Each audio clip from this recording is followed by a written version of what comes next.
Esto es Reivindicando Derechos, un programa de CIMAC Radio donde tu voz es poder y eje de acción. Desde humanismo y legalidad, un espacio seguro y libre de estereotipos, donde víctimas, expertos y autoridades fijan posicionamientos para garantizar el acceso a la justicia de mujeres e infancias en nuestro país. Bienvenidas, bienvenidos a un nuevo programa más de Reivindicando Derechos a través de CIMAC Radio. Yo soy Norma Bautista y me acompaña. Mayra Carvente, bienvenidos. Bienvenidos, bienvenidas. Pues hoy vamos a estar platicando, todavía nos faltan en esta serie de las sentencias de la Corte, dos temas. Hoy vamos a cubrir la parte de la prisión preventiva oficiosa y pues lo que se ha mencionado también en relación al arraigo, que justamente en esos temas en específico vamos a ver también mucho movimiento en la Suprema Corte de Justicia, precisamente para pronunciarse sobre estas materias, ¿no, May? Sí, que además pasan los años y sigue siendo tema, ¿no? Y Sí. sigue siendo también un tema a nivel internacional que nos observan mucho y que seguimos en la misma postura, ¿no? De ocupar estas figuras de manera ordinaria, de manera más común de lo que debería de ser, ¿no? Que tendrían que ser como un tanto la excepción y bueno. De forma populista, ¿no te parece, May? Bueno, sí, porque además en estos casos como que es cuando más suenan con determinadas personas y estos casos que les vamos a platicar, pues no necesariamente se ven, no son tan visibles y entonces ahí es donde decimos qué mal concepción también tienen los servidores públicos o, bueno, en específico, ¿no? Pues ciertas autoridades de lo que son estas figuras, porque creo que no sé si tengan noción jurídica de lo que tienen que hacer. Sí, partiríamos que sí, pero bueno, ¿no? Bueno, Entonces, ujú. ¿de qué vamos a platicar hoy? Entonces, vamos a hablar de las dos sentencias de la Corte Interamericana en donde se han pronunciado en específico sobre estos rubros, que es el caso Zompaxtle y Tecpile y otros contra México. Esta es una sentencia del 7 de noviembre del 2022 y el caso García Rodríguez y otro contra México, que es una sentencia del 25 de enero del 2023. Si acaso tendríamos que mencionar que en ambos casos, de alguna manera, el Estado mexicano reconoció que había ciertas vulneraciones a derechos humanos. Sin embargo, la Corte en un caso hay como pues digamos, sí estos reconocimientos, pero de todas maneras dicen, pero hay algo que como que no empata muy bien con los estándares internacionales, hay elementos que consideramos que deben de ser valorados o al menos hacer un estudio a partir de los estándares internacionales que tenemos en la materia. Entonces, pues ¿te parece si más o menos contamos un poquito los hechos y ya empezamos a irnos al análisis de lo que pues se resolvió en este caso? ¿Te parece, Mike? Sí, sí, sí, Bueno, empezamos. Ujú. pues el primer caso, y permítanme quitarme los lentes porque pues ya no veo muy bien con los lentes de cerca, ¿verdad? En el primer caso estamos hablando de un asunto que ocurre entre Ciudad de México y el estado de Veracruz. Estamos hablando del caso Zompaxtle, Tepile, en donde pues en el 12 de enero del 2006, las personas que pues trata esta sentencia habían sido retenidas y requisitadas por agentes policiales sin una orden judicial y bajo el argumento de que estaban cometiendo un hecho delictivo en ese momento en específico y que por eso procedían a hacer una detención. Se hace una revisión de sus vehículos y bueno, ahí empieza como la puesta a disposición, por así decirlo, ante la autoridad correspondiente. Y bueno, de ahí ya se fueron generando diferentes vulneraciones a derechos humanos, que eso es lo que vamos a ir platicando sobre la marcha, ¿no? Pero estos hechos, Es que, ajá, no, te iba a dime, decir, dime. bueno, es que ahí me parece que es importante decir que ni siquiera es como que los detienen, ¿no? Se les Ajá. descompone el carro, entonces ellos están pues prácticamente ahí viendo qué es lo que sucedía en el carro y llegan estas personas, empiezan a hacer la revisión sin orden alguna, ¿eh? O sea, Ujú. hacia sus pertenencias, hacia sus cosas personales, empiezan como a indagar así de, y tú qué haces? ¿Y tú por qué? Y entonces de ahí viene ya toda la serie de eventos que les vamos a platicar, pero sí quería resaltar ese punto, porque digo, ni siquiera es como que había un retén o Ujú. no, se les descompuso el carro y llegaron y de ahí se fueron por la libre, ahora sí que con sus cosas personales. Exacto.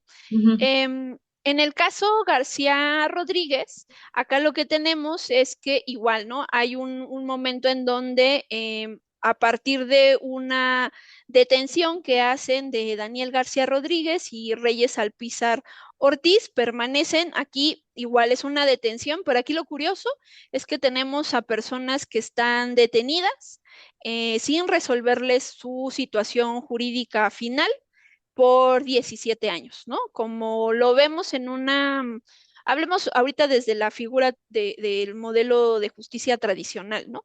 Que entonces te investigan y cuando se acreditan ciertos elementos, entonces señalan que pues tienes que quedarte pues privada de la libertad en el camino en que vamos desahogando ciertas pruebas y demás, ¿no? Sin embargo, pues se supone que no puedes estar eternamente sin que se determine tu situación jurídica, es decir, por eso, pero cometí o no el hecho delictivo, ¿me vas a sancionar sí o no? Y aquí es donde pues tenemos un asunto en donde más de pues, 17 años no terminan por resolver nada, ¿no? En estos dos casos en específico, lo que también vamos a ver es esta figura que ahora ya se acotó en la Constitución, pero tiene sus particularidades, que es precisamente el arraigo. ¿Qué pasaba con el arraigo? Que cuando yo quería investigar a alguien, pero no tenía los suficientes indicios o pruebas que me pudieran servir para poder llevar a esa persona a juicio, entonces yo podía determinar su detención, ¿no?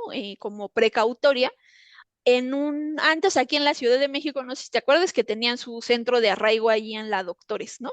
Que ujú, era ujú. un hotel que pues ahí metían a todas las personas que estaban Sí. arraigadas. Ujú, Entonces lo que pasaba es que, bueno, ahí yo te detengo en ese lugar, no puedes salir, no puedes hacer nada, te tienes que quedar en ese lugar, hasta en tanto yo investigo. Pero curiosamente, pensemos en un ejemplo muy burdo de que la autoridad me permite que yo te detenga 30 días, ¿no? Pero pues ujú. como que ya llega el día 28 y yo todavía no termino de recabar todas las pruebas o los indicios, puedo solicitar que se amplíe por otros 30 días más, ¿no?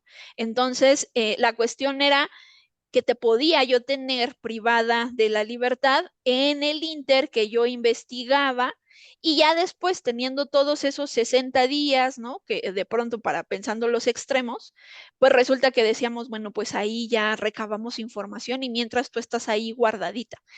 La cuestión en esto, o al menos desde la mirada internacional, es, a ver, ¿cómo? ¿Qué está pasando aquí, Estado mexicano, no?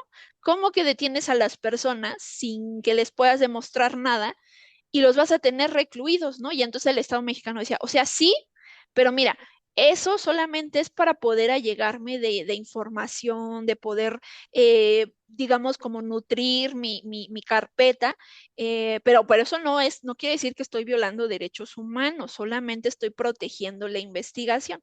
Y bueno, por supuesto, ahí la Corte se pronunció, ¿no es correcto, Mike?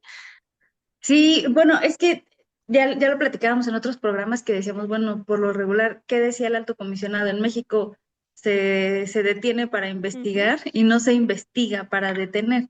Entonces, por ejemplo, en este caso estuvieron 47 y 34 días, ¿no? ujú, En arraigo y me parece que esto es más de un sistema muy punitivo, ¿no? Es más ujú, punitivo que un tema de cautelar y era como, déjame ver, te voy a mostrar que sí es responsable. ujú. A diferencia de ahora que tenemos ya esta presunción de inocencia y que tendría que ser diferente. aunque, bueno, todavía tengo ahí mis dudas, pero pues sí, desde luego era violatoria de derechos humanos a todas luces, pero pues sí, el Estado mexicano era de espérame tantito, ya casi veo cómo sí es responsable, aguántame. Y pues obviamente era hasta normal, ¿no? Ver esta situación que ya hasta decíamos, sí, en el hotel que está ella, ahí se los llevan y ahí están y pasaban días y días y nadie podía ni debía hacer nada, ¿no? Porque para todos era como son responsables, espérame tantito. Ajá. Y Ujú. digo, al final, más allá de pronto, imagínense que de por sí el estar privado de la libertad no debe de ser algo eh, muy cómodo, ni mucho menos, ¿no? Pues ahora imagínense que es como la antesala de esa privación en un hotel, pero que tampoco puedes hacer nada, ¿no? Entonces, al menos la justificación de la autoridad era, no, es que tan nos importa que por eso podemos hacer uso de estas herramientas. Pero bueno, ahorita regresando del corte, les vamos a contar al menos la parte de protección de derechos humanos y desde dónde la Corte va generando pausas y también cómo es que para estos casos también ya el Estado mexicano no la llevaba más fácil, porque sin lugar a dudas no, pero ya habían hecho una acotación en específico a temas del arraigo, pero ahorita lo platicamos. Recuerden, vamos a hacer una pequeña pausa, entonces recuerden que estamos en Reivindicando Derechos a través de CIMAC Radio, que nos pueden escuchar en cimacradio.org. También los videos, las grabaciones las pueden ustedes revisar en CIMAC TV a través de YouTube, o si quieren tener contacto con nosotras para una duda o algo que quieran platicarnos, pues nos pueden llamar al número de cabina 55 35 08 47 61, 55 35 08 47 61. Volvemos. En CIMAC Radio queremos escucharte. Queremos escucharte. Queremos escucharte. Comunícate con nosotras al 55 35 08 47 61. 55 35 08 47 61. Y déjanos conocer tus opiniones sobre nuestra programación. CIMAC Radio, periodismo con perspectiva de género. Regresamos de esta pequeña pausa comercial. Estamos en Reivindicando Derechos a través de CIMAC Radio y estamos platicando sobre las sentencias de la Corte Interamericana, específicamente las que hacen mención a prisión preventiva oficiosa y arraigo. Bueno, otro tema que tendríamos que platicarles un poco es que sin lugar a dudas el arraigo sí ya fue acotado antes incluso de que tuviéramos estas resoluciones. Cuando entran todas estas reformas en materia de derechos humanos y otras más que tenían que ver con cuestiones de seguridad, pues se habló precisamente de cómo acotábamos el arraigo porque aun cuando teníamos estas resoluciones salieron de forma posterior, ya las recomendaciones que nos estaban haciendo los organismos internacionales de Naciones Unidas o del sistema interamericano, ya nos habían hecho puntualizaciones en específico en relación al arraigo, que no había una justificación, que si lo revisábamos a la luz de los instrumentos internacionales en donde la libertad es la regla y la detención la excepción, no había una justificación para tener a personas en arraigo, ¿no? Como que en esta que menciona May, de detenerlos para investigar. La cuestión acá es que empezaron como a hablar de temáticas, de decir, bueno, pero es que hay muy malos, ¿no? Aprovechando la coyuntura. Hay unos que son criminales muy malos que están ligados a ciertos delitos y en específico lo quisieron abordar solo para delincuencia organizada y dijeron, todos los que tengan que ver con delincuencia organizada, a ellos sí vamos a poder hacer valer el tema del arraigo. Aquí recuerden que delincuencia organizada también está asociado a cuestiones más relacionadas al nivel federal. Entonces también era una temática de decir, bueno, lo vamos a permitir, pero solamente en estos contextos, que al menos desde la postura de la dogmática del derecho penal y demás, es lo que se le conoce como el derecho penal del enemigo, que no solamente está ligado con eso, sino, por ejemplo, si las personas que están siendo procesadas por delincuencia organizada, también están restringiéndole otro tipo de derechos. Por ponerles un dato, hay esta posibilidad de que si a mí me detienen, no sé, en Tijuana, y yo cometí un hecho delictivo en Tijuana, para trabajar en mi readaptación social, me pueden trasladar a un centro penitenciario que esté más cerca de mi domicilio, para que pues ahí me puedan visitar mis familiares, etcétera. Tampoco para temas de delincuencia organizada se permiten esas cosas, ¿no? Entonces, es como un régimen de excepción para estos individuos para decir todo lo que se les permite a todos los demás, a ellos no, ¿no? A la delincuencia organizada no se le va a permitir, y una de esas cosas precisamente fue el arraigo, que lo limitaron y entonces dijeron, bueno, pero ya ahora solamente procede para estos individuos. Que sí, sin lugar a dudas, ahí sí no vamos a negar que se redujo, porque sí son menos ahora los casos que están sujetos a arraigo a comparación de lo que teníamos antes. Pero de nuevo estamos con estas justificaciones de decir, bueno, como son los más malos de todos los malos, hay que aplicarles todo el peso de la ley, pues para poderlos tener controlados y de alguna manera no se ponga en riesgo, porque esa es mucha la justificación de, es que si yo los dejo afuera mientras estoy investigando, ¿qué tal que se me fugan? ¿No? O qué tal que pasa algo que me pueda poner en riesgo mi investigación, ¿no, May?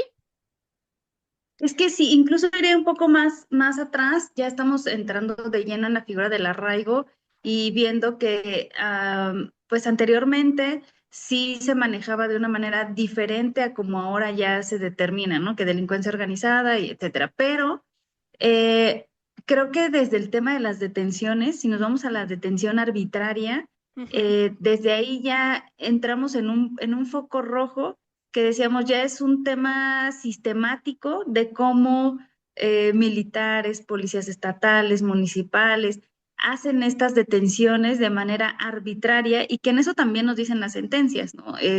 Ojo, Estado mexicano, porque tus detenciones arbitrarias decían, no podemos decir solo están como al margen de la ley o van más allá estas Ujú. detenciones arbitrarias porque lo que estás haciendo es que estás siendo violatorio de derechos humanos en muchos de los aspectos. Todas estas sentencias que hemos visto los dejan incomunicados, no los presentan de manera inmediata, cumplen una serie de puntos de por qué sí es arbitraria estas detenciones.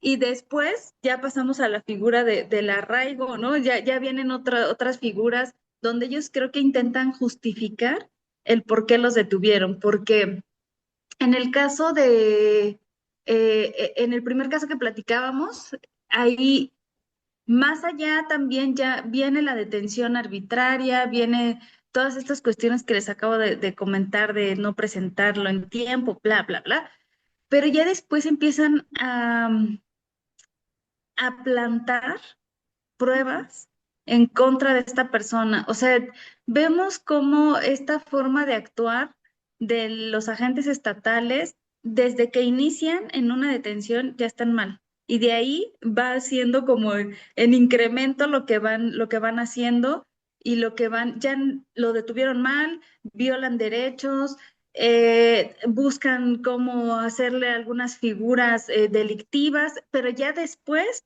incluso les crean pruebas falsas y que incluso hay peritos que te dicen, espérate, esa no era su letra y el Estado insiste.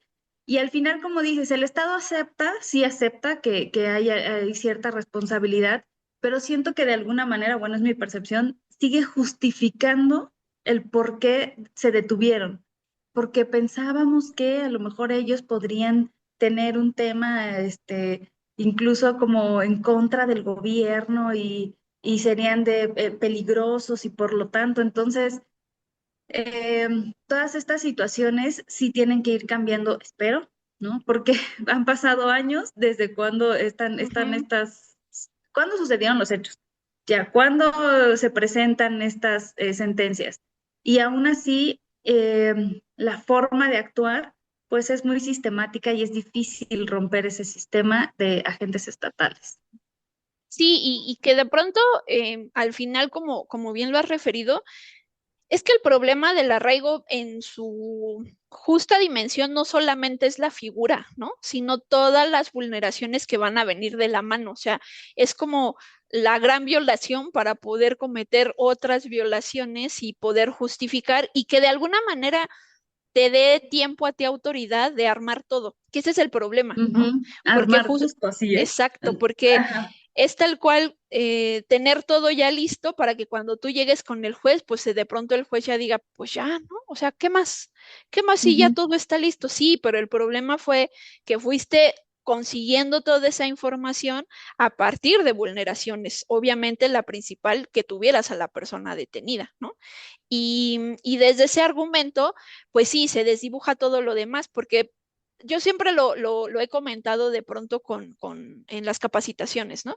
Si haces una buena investigación, pues no te la van a tirar en ningún sentido, porque justo cubriste toda la legalidad, cubriste el debido proceso, atendiste todos los estándares internacionales, es decir, no hay ninguna forma, pues, que obviamente fuera de la táctica, ¿no? Que pudiera haber, pero si tú vas cumpliendo con todos los pasos, no hay forma de que te tiren esta determinación. Pero si justo fuiste armando todo para que, pues mientras lo detengo, mientras junto a estos testigos, mientras voy a hacer el análisis de tal, no sé, necesito tal o cual intervención. Y todavía está el riesgo de lo que has mencionado, de cómo las propias intervenciones periciales pueden estar alteradas, ¿no? Ujú. Digo, al final en un ámbito internacional el Estado mexicano va a tratar de salvarse, pero no sé si a ti te parece que de pronto dices tú, ay, pero ¿con qué nivel de argumentación ocupan para poder justificar lo injustificable, Sí, ¿no? sí, sí, sí. Pero bueno, ya Entonces, estamos sobre los tiempos, creo. Si ajá, quieres, ahorita justo. que regresemos, platicamos un poco más a detalle. Les platicamos como el contexto de estas pruebas que acabo de mencionar, porque creo que nos falta, pues, transmitirles más. Ajá, y todavía falta que platiquemos lo de prisión preventiva oficiosa, que eso es Ujú. todo un tema en específico, ¿no? Pero bueno, Sí. vamos a hacer nuestra pequeña pausa comercial y regresamos acá reivindicando derechos a través de CIMAC Radio. Estamos platicando sobre las sentencias de la Corte Interamericana, en específico tema de arraigo y prisión preventiva oficiosa. Volvemos. En CIMAC Radio queremos escucharte. Queremos escucharte.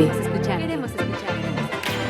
Comunícate con nosotras al 5535 0847 61. 5535 0847 61. Y déjanos conocer tus opiniones sobre nuestra programación.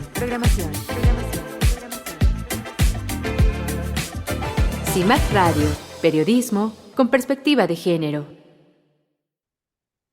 Bueno, estamos de regreso en el programa del día de hoy que estamos platicando. Seguimos con esta serie de sentencias de la Corte Interamericana y estamos hablando hoy de sentencias que tratan sobre el arraigo y la prisión preventiva.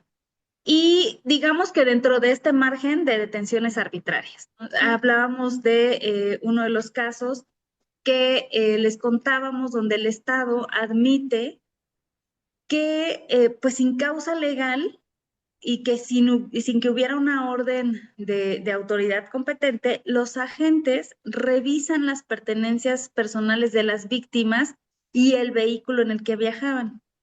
Y que encontraron ahí una mochila que contenía una libreta con direcciones, números telefónicos, correos electrónicos, nombres de organizaciones, incluso hasta posturas políticas, Ujú. y que eran acciones que estaban como Como em, terroristas, ¿no?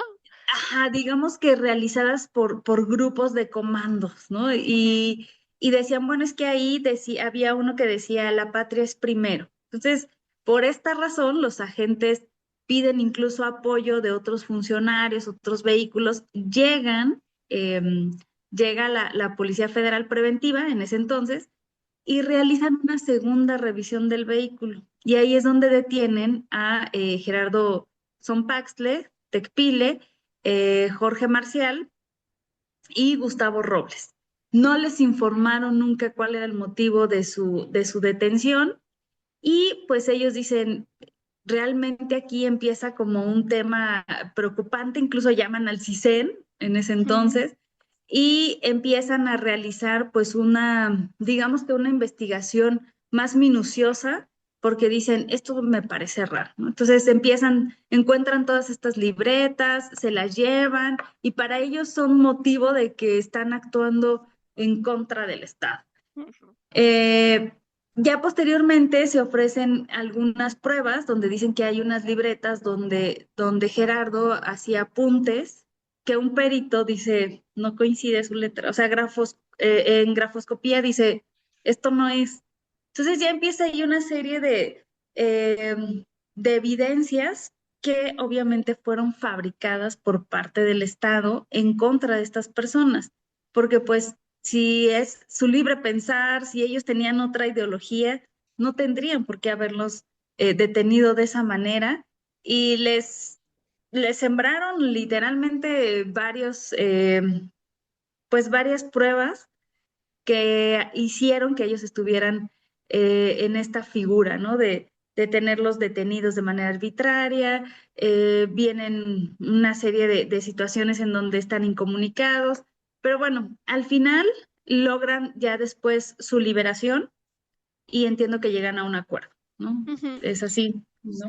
Sí, porque hacen valer ciertos recursos a nivel interno, ¿no? Y entonces es como logran, y esto también viene de la mano de lo que platicábamos de algunas reformas que también aquí ya se habían dado Ujú. y también otras sentencias que habían tenido repercusión y que pues de alguna forma tuvieron un impacto favorable para el momento ya cuando llega la determinación final de la Corte ya se habían subsanado algunas circunstancias y que por eso digo, sí, sí es un llamamiento interesante de la Corte, pero de alguna forma el Estado ya había atendido ciertas posturas, ¿no? Y Ujú. luego viene el tema de la prisión preventiva oficiosa, que eso es algo, híjole, em, que es como muy usual, que era lo que les decía, lo populista, y no porque esté en contra del populismo, evidentemente me parece que para algunas cosas nos puede ayudar mucho, pero también políticamente es un arma de doble filo que suelen usar los políticos para buscar simpatía de la población. Máxime cuando estamos en temas de inseguridad grave.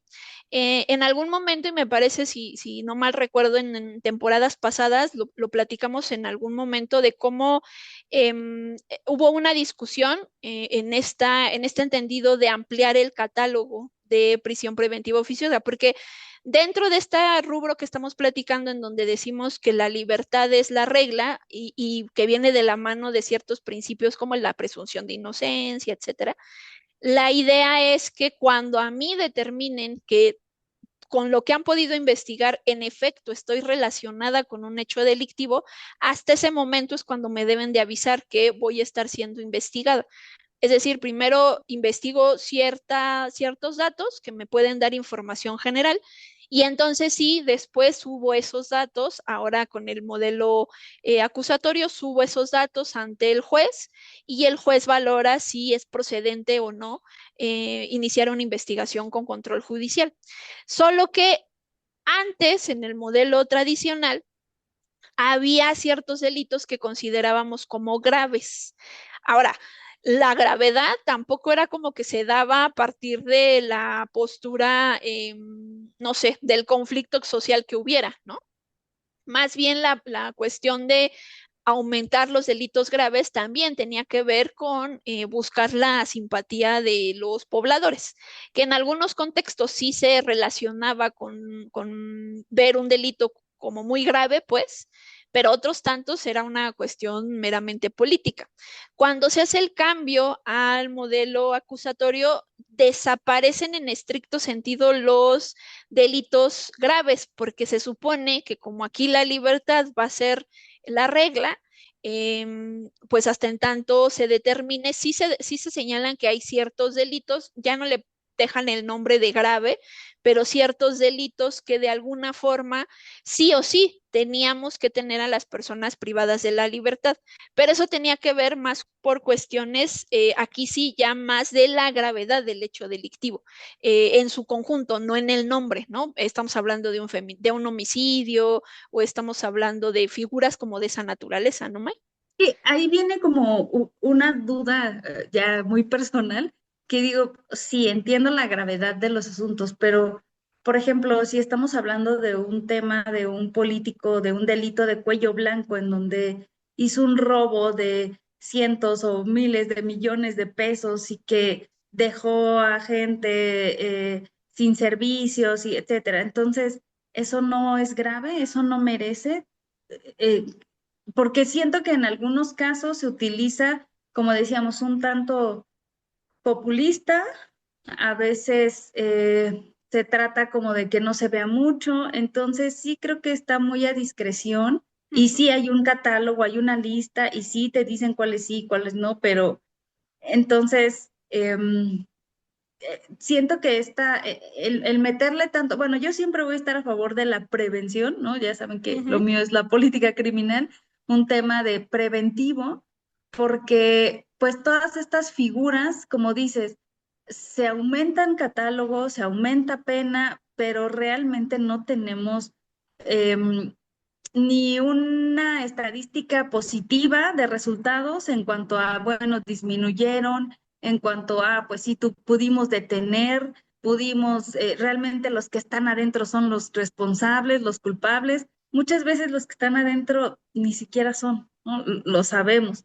Entonces, pues sí, son figuras que desde mi punto de vista dejan mucho para el servidor público que pueda, Sí, digamos, tomar manejarlo, decisiones, ¿no? ajá. Manejarlo, ajá. Ujú, Sí, porque es que fíjate que, a ver, es que en el ámbito internacional no están en contra de que tú tengas la prisión preventiva, no están en contra. Ellos dicen, sí, es posible, tomamos eso. Lo que sí es que te dicen, eso se lo dejamos al Estado. El Estado es el que va a determinar, de acuerdo a lo que está pasando en su población, en su territorio, cómo es que va a ser la regulación en relación a la prisión preventiva. Eso sí de alguna manera lo justifica el Estado, el sistema interamericano. El tema es que dice, pero no lo puedes poner en todos, ¿no? Porque ujú, se ujú. supone que tú haces una decantación, por así decirlo, en relación a los fenómenos delictivos y entonces ahí tú tienes que ir viendo cuáles son los que afectan más a la población, etcétera, etcétera. Pero me parece que ahí es donde tenemos nuestro piecito cojito, ¿no? Porque de verdad hacen esas valoraciones tan solo para el tema de clasificarlos como graves o no graves.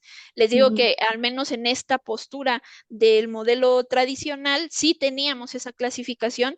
En el sistema acusatorio ya no se da la figura de delitos graves, pero dejaron ahí algunos artículos en donde bajo este nombre de graves, como que dijeron, de aquí nos vamos a seguir agarrando y entonces vamos a seguir ampliando el catálogo.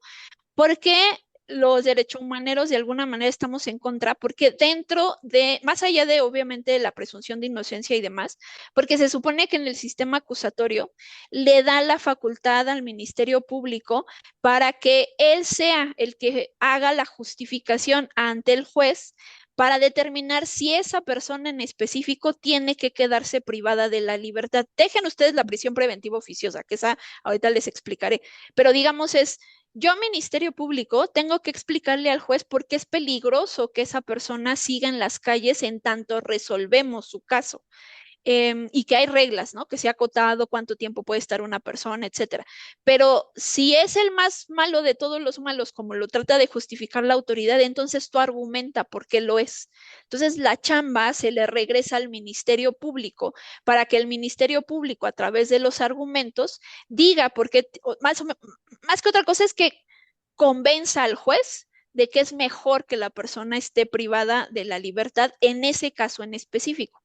Pero cuando traemos la prisión preventiva oficiosa, no le das, o más bien el Ministerio Público ya no tiene esa obligación. Como ya está dentro del catálogo, digamos que es una prisión preventiva automática. Es sí o sí caes en el supuesto o en el tipo de delito que pues es posible la prisión preventiva oficiosa y entonces el Ministerio Público ya no tiene obligación. Ahora, pensando en esta labor de las autoridades que pues deben de tener esta facilidad de palabra, una argumentación jurídica y demás, pues ustedes creen que les iba a gustar estar argumentando, pues mejor voy y pido el catálogo que sea más amplio. Pero ahí viene el tema de lo que decía May. En una discusión en algún momento que querían aumentar el catálogo, se hablaba del feminicidio. Y entonces había muchas víctimas que decían, no, sí, sí, sí, que se suba el feminicidio como un delito grave, este entendido de aumentarlo al catálogo de prisión preventiva oficiosa, y que con eso ya se va a resolver todo el problema. Y entonces yo les decía a las víctimas, a ver, no es que yo esté en contra, ¿no? Pero ¿cuántos casos de feminicidios llegan a juez de control, que es ahí donde se discute la prisión preventiva? La mayoría se quedan en averiguación previa. Entonces, ¿de qué me sirve que tenga yo prisión preventiva oficiosa en el feminicidio cuando ni siquiera están investigando para saber a quién le vamos a aplicar la prisión preventiva oficiosa? Entonces, el punto era más de esencia, porque por supuesto, desde el argumento de la autoridad, era, vean, estamos trabajando para combatir el feminicidio. No, si estuvieras trabajando, tendríamos imputados para poder llevarlos hasta allá. Ni siquiera estamos llegando a determinar responsables o imputados, ¿no? O probables responsables, si ustedes así los quieren ver. Entonces, ¿de qué me servía una prisión preventiva si ni siquiera tenía sujeto para llevarlo a cabo, no, May? Es que es, es un tema complejo porque a veces la gente piensa que el tenerlos, tienen esta percepción de ya cometiste un delito, eres malo. Entonces, sí, si te torturan, si te tienen en arraigo 100 días, no me importa, te lo mereces porque es tu castigo. Y no, o sea, la pena será su castigo, ¿no? Ujú. Pero el proceso, pues tiene que ser conforme a la ley. No es que estemos defendiendo a Ujú. personas que son responsables o no. Aquí la autoridad tiene que investigar, pero hacerlo dentro de este marco conforme debe de hacerlo, porque te digo, empiezan a actuar como dices, ah, sí, lo aumentamos y entonces vamos. Sí, hay delitos que ni siquiera llegan, como dices, el feminicidio. Difícilmente vas a poder tener a alguien dentro. Y miren, se lo decimos nosotros que llevamos varios asuntos que los trabajas mucho y es muy difícil que puedan avanzar. Entonces, si estas figuras, yo tampoco estoy en contra. Me parece que la finalidad se justifica. Sin embargo, el proceso es el que es difícil. Y las sentencias son muy claras porque son como si las leyeran son como un instructivo, ¿no? Así de, a ver, tuviste que haber hecho esto, ¿por qué? Porque el artículo tal te dice, y no hiciste los test de razonabilidad, porque estos tienen que ser así y así y así. Entonces digo, nuestras autoridades, pues muchas, no digo que todas, lamentablemente no tienen eh, pues estas capacitaciones o este entendimiento de cómo se tienen que usar las figuras, en qué momento, qué tienes que observar, bajo qué marco de actuación, si hay protocolos en específico en los que tengo que trabajar. Entonces, eso es lo que da pie a todo esto. Y mucho, porque también decíamos en varias sentencias, vienen instrucciones que dan los jefes así de, mételo, hazlo, y entonces también muchos de los agentes estatales de a pie, dijéramos, pues, son los que cumplen órdenes, solo cumplen órdenes y no saben ni siquiera si están actuando bien, mal. Y el Estado, decíamos, acepta, pero no acepta, ¿no? Sí, sí, sí, porque digo, al final podemos entender que también, como decía May, no es que estemos tratando de justificar o salvar, ¿no? Sino en realidad lo que tratamos es que pues se entienda de qué va un Estado de derecho que tiene reglas, patrones y que todas las autoridades tienen que aplicarlo, porque pues sí, evidentemente entendemos que hay un problema grave de inseguridad, ¿no? Ujú. Pero o atacas de manera integral, porque si no, la postura que vemos o que se refleja con este tipo de medidas al aumentar el catálogo de prisión preventiva oficiosa, que además en esta sentencia y en todas las recomendaciones que nos han hecho es, sí, Estado mexicano, ¿quieres tener prisión preventiva? Está bien. Si sigues con las reglas, está bien, pero la Ujú. prisión preventiva oficiosa es inconvencional porque estás violentando la presunción de inocencia. No te negamos tu derecho a que puedas detener a personas como una medida cautelar, como decía May, para que no se nos fugue, para que no haya riesgo Ujú. para la víctima, para que no haya riesgo en el proceso. Esas son las reglas de por qué te llevas a cabo o haces valer la prisión preventiva. Y eso es lo que tienes que justificarle al juez, que era lo que les decíamos, ¿no? En el momento en que yo tengo una persona detenida, yo soy la que, como Ministerio Público, la que tengo que decir por qué está en riesgo el proceso, por qué está en riesgo de que se me vaya, por qué está en riesgo de que afecte a la víctima. Eso es lo que no hace la autoridad en una prisión preventiva oficiosa, ¿no? Imagínate si nos hubiéramos quedado con la idea de que el señor Gerardo y los acompañantes que iban cuando se les descompuso el carro, si nos quedamos con la idea de, sí, seguramente estaban armando una guerrilla en contra de mi comunidad y del Estado. Entonces, el mismo Estado empieza a crearte como esas ideas.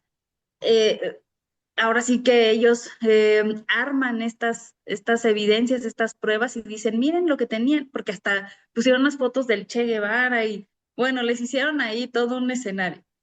Imagínate si nos quedamos como ciudadanos con esa idea y decimos, qué bueno que lo tuvieron ahí, qué bueno que está detenido, qué bueno. Y al final, y después de siempre, no me canso de decirlo, las familias cuando vienen en esta lucha de comprobar la inocencia de sus familiares, demuestran que quien hizo esto fue el Estado, el mismo Estado que es garante en ese momento, ¿no? De ellos, es quien realiza estas pruebas y que pues, no eran responsables prácticamente de nada. Si Ujú. nos hubiéramos quedado con otra idea, diríamos sí, porque son malos entonces. Entonces, por eso es la importancia también de llevar un proceso limpio y con apego a la ley, no pedimos más. Y te digo, yo leyendo las sentencias decía, es que nos explican como si fuéramos de kinder, así de Ajá. inciso A, ya, y el Estado no lo, no, no logra entenderlo porque siguen sucediendo las cosas, ¿no? Ujú. Y por eso hace unos días veía que estaban tratando había una propuesta, ¿no? De señalar el día del legislador. Y dije, ay, no, por favor. No, no, no, por favor, porque si ni siquiera conocen, o sea, de lo que le estamos diciendo es que un legislador tiene que conocer todos estos instrumentos para que en su momento, cuando le digan, queremos ampliar el catálogo de prisión preventiva oficiosa, digan, no, no podemos, porque Espérate, miren, ajá. no solamente tenemos sentencias de la Corte Interamericana, sino además nos han hecho este llamamiento y porque desde haciendo una aplicación de criterios internacionales, o sea, todo eso tendría que pasar por un legislador. Ya a lo mejor si ustedes dicen, bueno, pero ya la norma pasó y de pronto hay que hacer el análisis si la aplicamos o no, ese sería otro nivel de discurso, pero piensen que el que se creen más iniciativas en donde se hable de ampliar la prisión preventiva es oficiosa en específico, es que estamos notando que tenemos legisladores que no saben nada de derechos humanos, que no saben nada de derecho internacional y peor aún, no saben que tenemos sentencias de la Corte Interamericana donde nos están diciendo que estamos violentando derechos humanos y no nos importa. Pero bueno, vamos a nuestra pausa comercial, May, ¿te parece? Sí, Para te iba a nuestro decir, último los bloque. legisladores están en la casa de los famosos, espera. Ah, no, no digas eso. Pero es verdad. Pero bueno, Bueno, vamos a nuestra pequeña pausa comercial. Recuerden que estamos en CIMAC. Nos pueden escuchar a través de cimacradio.org. Los videos los pueden ver a través de YouTube en CIMAC TV. Y pues si tienen o buscan algún contacto con nosotras, nos pueden llamar al número de cabina 55 35 08 47 61, 55 35 08 47 61. Volvemos.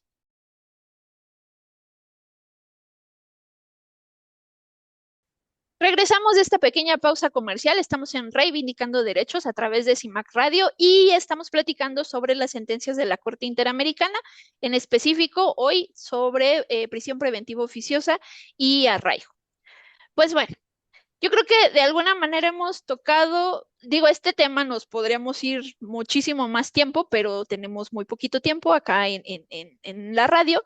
Sin embargo, me parece que hemos tocado como los puntos relevantes. O sea, al final la libertad, nos lo han dicho en el ámbito internacional, es la regla, o sea, el momento en que estamos relacionados con un hecho delictivo, tendríamos que estar en libertad, salvo en ciertos casos, que eso sí lo autoriza el propio órgano interamericano, decir sí, sí es posible, pero hay la obligación de la autoridad correspondiente de justificar. Pero también hemos visto que a veces los legisladores, las autoridades se salen por la más fácil y decir, bueno, si tenemos que hacer un poquito menos de cosas, no importa que violentemos derechos humanos, entonces mejor metemos Tantito. todo, Ujú. tantito, Ajá, poquitito, ajá. y entonces metemos en esa cajita de Pandora todo lo que se pueda o lo que se dejen, porque sí también sociedad civil ha sido un poco reactiva cuando se quieren aumentar el catálogo, pero precisamente por esto, créannos que no, al menos cuando alzamos la voz, no es desde una postura de, no, ¿y por qué? No, defender a los malos, lo hemos platicado, y es que el problema es que si tenemos estas reglas tan laxas, en algún momento nosotras podemos ser los malos, ¿no? Nosotras pueden considerarse que hay que aplicar todas estas reglas, pues, que están, pues, de alguna manera generadas a partir de un mal entendimiento de todas estas posturas de derechos humanos, pero también me parece que desde una postura de buscar la simpatía, ¿no? Social, sin necesariamente profundizar y explicar las consecuencias que esto podría tener, porque al menos estas dos sentencias han puesto sobre la mesa un tema de relevancia que aún hoy día todavía no termina de resolverse, ¿no? Porque esto viene ligado, y aquí vendría la parte mala de todo esto, que hubo una determinación de la Suprema Corte de Justicia antes de estos jueces del bienestar, en donde mencionaban, bueno, a ver, pero si resulta que vamos a tener una restricción en nuestra Constitución, y vamos a tener los instrumentos internacionales, ¿a cuál le vamos a hacer valer o a cuál le vamos a dar más atención? ¿A la restricción que tenemos en la Constitución o a los tratados internacionales? Acuérdense que cuando vemos esta parte del bloque de constitucionalidad y de protección a derechos, podemos agarrar lo que dice la Constitución y lo que dicen los tratados internacionales.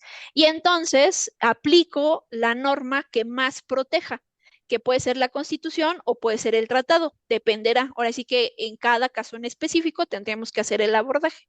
Pero piensen que para esta cuestión del arraigo y de la prisión preventiva oficiosa entra esa contradicción de tesis, que es la 293 del 2011, en donde dice la Suprema Corte, ok, pero en cuanto a restricción de derechos, solamente nos vamos a quedar con lo que señale la Constitución, bajo el argumento de decir que la Constitución no viola derechos humanos, pero sí viola porque tenemos la prisión preventiva y tenemos el Y el arraigo arraigo. Ujú. como constitucional. Entonces, ¿qué es lo que dijeron? Que cuando tengamos un caso en donde tengamos que resolver si el arraigo viola derechos humanos o la prisión preventiva oficiosa viola derechos humanos, no podemos invocar el instrumento internacional. Nos tenemos que quedar con la Constitución. Y como la Constitución habla de esas dos figuras, pues ni modo, no podemos aplicar el tratado internacional y sí o sí nos tenemos que quedar en la cárcel, ¿no? Entonces eso es más que violatorio, porque no solamente es, no atendiste a los instrumentos internacionales, no estás atendiendo estas sentencias de la Corte y además generas un marco, pues digamos, específico donde violentas todas las normas para decir, pero nos vamos a quedar con la Constitución, como si la Constitución no violara derechos humanos. ¿Tú qué piensas, May? Es que lamentablemente creo que jurídicamente siempre se encuentra es contradictoria, porque por más que buscan seguir penalizando y aumentando y vamos a proteger y miren cómo ya hicimos delito el que no era delito y ya ahora llega hasta 60 años de punibilidad, pero a la vez sigo teniendo estos recovecos que me dejan actuar libremente. Ujú. Y cuando viene un momento de defender derechos humanos, ¿no? Se me olvida como que esto y entonces, pero sí esta figura me da protección para trabajar, para hacer y, y de verdad a veces el trabajar lo utilizan muchas veces en fabricar, ¿no? Más que en investigar. Y yo pienso que para investigar y llevar a cabo asuntos con estricto apego a todo lo que debe de ser, pues sí, se tiene que conocer justo, por lo menos, estas sentencias, por lo Ujú. menos. Y yo creo que estás de acuerdo que muchas veces que hemos platicado en cursos o en otras pláticas donde hablamos de sentencias, no las conocen. Y casos Ujú. que son realmente relevantes, porque decías, los legisladores antes de tomar una decisión, pues deberían de voltearse a ver qué ha emitido la Corte. Pero pues si cuando querían militarizar, ¿no? Querían mandar a los militares a la calle, decías, vete a ver una sentencia, una, de la Corte Interamericana y te vas a dar cuenta que tu idea no es buena y que además no está pegada a derechos humanos y que además hay recomendaciones internacionales. Entonces, sí, las figuras dejan, creo que te decía, estoy a favor en ciertos casos, con estricto apego a las normas justificadas, como te lo dice la norma, la sentencia, tenías que haber hecho esto y esto y esto para que tu detención no fuera arbitraria y no lo hiciste. Entonces, nos falta mucho por trabajar en el aspecto de capacitar, de conocer y de poder entender que el detener no es nada más para después investigar, no es para, porque ya sé que es responsable, porque, y aún así, respetando su presunción de inocencia. Ujú.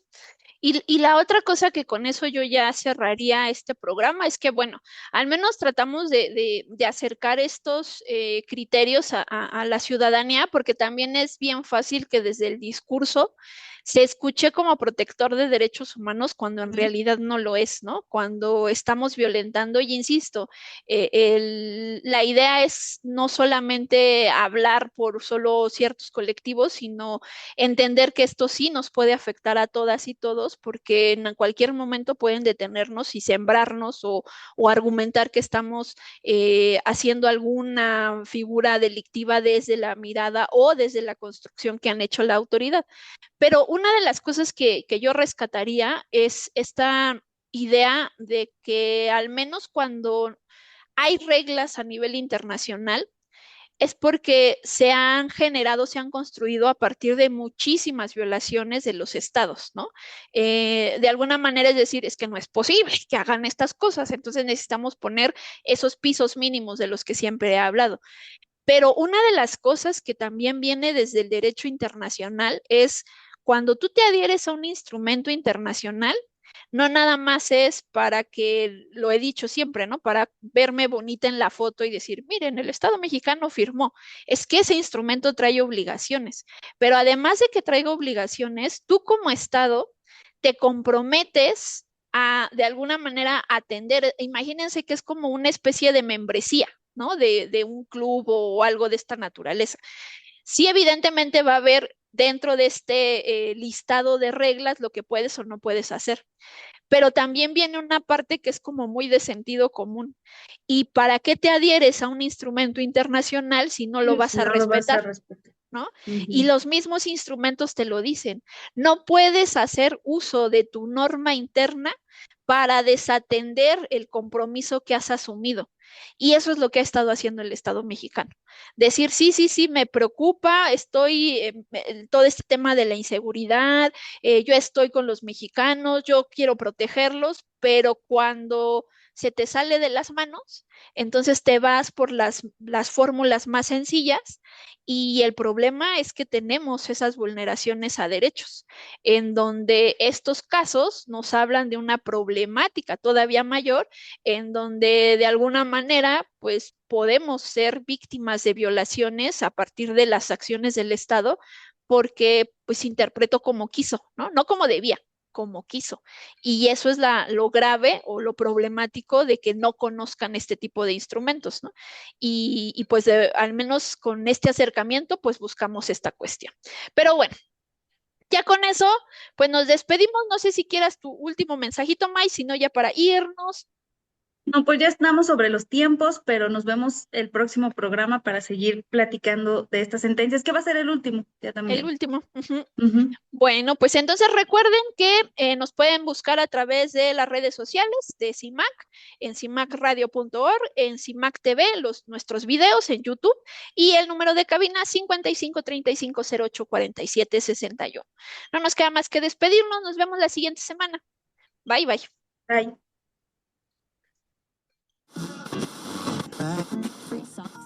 Esto es Reivindicando Derechos, un programa de CIMAC Radio donde tu voz es poder y eje de acción. Desde humanismo y legalidad, un espacio seguro y libre de estereotipos, donde víctimas, expertos y autoridades fijan posicionamientos para garantizar el acceso a la justicia de mujeres e infancias en nuestro país.